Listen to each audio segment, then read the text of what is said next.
Estudo Bíblico 2 Crônicas 28. O capítulo 28 de 2 Crônicas faz um paralelo com 2 Reis 16 com modificações e adições. Acais, cujo nome significa ele agarrou, reinou aproximadamente de 743 a 728 a.C. e foi um dos mais fracos e mais corruptos dos 20 monarcas de Judá. Tanto 2 Reis como 2 Crônicas comentam seu reinado em dois estágios. Sua apostasia religiosa e resultante sujeição ao ataque sírio-efraimita, 2 Crônicas 28, versos 1 a 7, e 2. Sua subsequente capitulação defensiva diante da Assíria, que o levou a ainda maior corrupção por causa do seu envolvimento com a idolatria de seus novos senhores, versos 16 a 27. Entre estes, o cronista insere um parágrafo falando de como o profeta Obed salvou um grupo de prisioneiros judeus das mãos de Efraim, versos 8 a 15, fato que não foi mencionado em 2 Reis. Verso 1. Acais ascendeu ao trono, primeiro como corregente de seu pai em 743 a.C., quando ele tinha 20 anos de idade. Seu reinado contrasta fortemente com o reinado de Jotão, seu pai, e os relatos concernentes a ele se concentram em como a infidelidade leva à derrota militar. Verso 2. Imagens fundidas. Essa forma de idolatria era característica dos hebreus, especialmente no Reino do Norte, mas Judá não se entregara à adoração das imagens desde a época de Atalia, 2 Crônicas 24, 7. Verso 3. Queimou incenso. Antes fez ofertas, versos 4, 25 também. Queimou seus próprios filhos. Na história bíblica, essa forma de sacrifício humano, o aspecto mais vil da decadência pagã, a prática cananita de sacrificar crianças fora proibida a Abraão, Gênesis 22, 12, e foi transformada em ofensa capital por Moisés, Levítico 20, versos 1 a 5. Está ligada à adoração de Moloque, divindade amonita equivalente ao Baal dos fenícios, cujo culto foi introduzido em Israel por Jezabel, esposa de Acabe e filha do rei e sumo sacerdote dos Sidônios.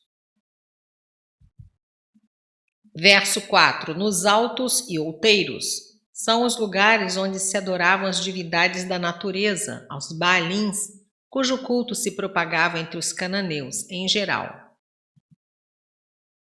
Verso 5. O Senhor o entregou nas mãos do rei dos Sírios e nas mãos do rei de Israel, Rezim e Peca, 752 a 732 a.C., respectivamente. Deus lançou mão do rei da Síria para punir a idolatria do povo, pecado que custara à nação a morte de 120 mil guerreiros, verso 6. O salário do pecado sempre é a morte, Romanos 6, 23. Cercaram Jerusalém, mas não foram capazes de tomá-la, 2 Reis 16, 5, Isaías 7, 1. Embora Rezim tomasse Elat, 2 Reis 16, 5 e 2 Crônicas 26, 2 e 8, verso 1. Verso 7, Zicre. Não se sabe como esse homem conseguiu se aproximar daqueles dois líderes, senão por ataque inesperado. Verso 8. O exército de Israel ganhou a vitória, não pela superioridade das armas, mas como consequência do julgamento divino. Se o povo Judá tivesse confiado nas promessas vindas de Deus pelo profeta Isaías, nada teria acontecido, mas Acais as recusou. Isaías 7, versos 1 a 16. Verso 9. Oded, do hebraico estabelecido. Era um profeta verdadeiro e corajoso que o Senhor levantou do meio daquela nação iníqua e idólatra, numa hora em que estava chegando seu fim. Foi destruída em 722 a.C. Voltando do seu foco habitual no Reino do Sul, Judá, o cronista relata que os cidadãos de Samaria, capital do Reino do Norte, obedeceram quando um profeta falou com eles. Essa obediência era um contraste instrutivo à apostasia de Judá, o Reino do Sul. Versos 10 e 11. Deus irou-se porque Israel foi além da comissão que recebera de punir a Judá, praticando a crueldade e escravizando seus irmãos. Verso 13. Ainda sobraram bons elementos em Israel que se arrependeram. Verso 15. E lhes deram de comer, seguindo o padrão do Velho Testamento de demonstração de amor, até mesmo para com o inimigo. Êxodo 23, 4, Provérbios 24, 17 e 25, 21. Nota homilética. Este ato de amor para com os inimigos é singular no Antigo Testamento. É um exemplo daquilo que Cristo ordena em Mateus 5,44 e que ensina mediante a parábola do bom samaritano em Lucas 10, versos 25 a 37. É raro uma vitória bélica resultar em virtude ou uma conquista resultar em consideração. A história da guerra, raras vezes, registra tratamento tão humano como esse para com 200.000 cativos. Verso 16. No seu desespero, Acais apelou para os reis pagãos, em vez de recorrer a Deus pela fé e pela oração. Versos 1 e 8. Entregou-se à misericórdia dos assírios, pedindo-lhes que o ajudassem. Isaías tentara evitá-lo, pois constituía falta de confiança no Senhor, como fizeram outros reis. Capítulo 16, versos 2 e 9, 25, versos 6 e 10. Além disso, a súplica de Acais foi desnecessária, Isaías 7, versos 4 a 9. Colocou Judá sob o calcanhar de ferro de Tiglat-Pileser, versos 20 e 21. Causou a deportação de Israel para a Síria, 3 tribos e meia, em 733 a.C., segundo Reis 15, 29. O restante, 11 anos mais tarde, segundo Reis 17, 6, e resultou na devastação da própria Judá em 701 a.C.